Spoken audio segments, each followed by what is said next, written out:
ஹalleluya ஸ்தோத்திரம் ஆண்டவரே துதிக்கிறேன் ஏசப்பா. ஹalleluya ஸ்தோத்திரம் ஸ்தோத்திரம் ஸ்தோத்திரம் ஏசப்பா. பரிசுத்த நாமத்திற்கு நன்றி ஆண்டவரே. நீர் ஆசீர்வாதமாக எங்களை வைத்திருக்காய் நன்றி ஏசப்பா.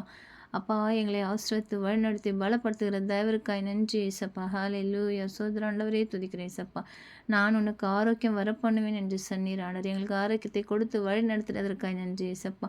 அப்பா எங்கள் காயங்களை ஆற்றுவேன் என்று சொன்னீர் ஆண்டவரே. அப்பா எங்கள் மனதின் காயங்களை ஆற்றுங்க ஆண்டவரே. அப்பா எங்களை உடைய பரிசுத்த நாமத்திற்கு மகிமையாய் நீங்கள் எங்களை ஏற்படுத்தி கொள்ளுங்க ஆண்டவரே. அப்பா உம்முடைய இரக்கங்களால் எங்களை நிறைத்து கொள்ளுங்க ஆண்டவரே. உம்முடைய இரக்கத்தை எனக்கு தாங்க ஆண்டவரை, எங்களுக்கு தாங்க ஏசப்பா. நாங்கள் கலங்காதபடிக்கு, நாங்கள் பயப்படாதபடிக்கு, நாங்கள் சோர்ந்து போகாதபடிக்கு உம்முடைய பரிசுத்த பிரசனம் எங்களோடு எங்களை வழிநடத்திட்ட ஆண்டவரே. ஹalleluya ஸ்தோத்திரம் ஆண்டவரே துதிக்கிறேன் ஏசப்பா. எங்கள் பிள்ளைங்களை ஆசீர்வதிங்க, எங்கள் குடும்பத்தை ஆசீர்வதிங்க, எங்கள் தேவைகளை சந்திங்க, போகிற வழியிலும் பாதுகாப்பை கட்டளையிடுங்க ஆண்டவர். உமது சமூகம் எங்கள் முன்பாக செல்லட்டும் ஆண்டவரே. ஹalleluya ஸ்தோத்திரம் ஆண்டவரே துதிக்கிறேன் ஏசப்பா. துதிக நம்ம மகிமை எல்லாம் உமக்கு செலுத்துகிறேன். கர்த்தராகிய இயேசு கிறிஸ்து மூலமாய் வேண்டிக் கொள்கிறேன் ஜீவனுள்ள நல்ல பிதாவே, ஆமென்.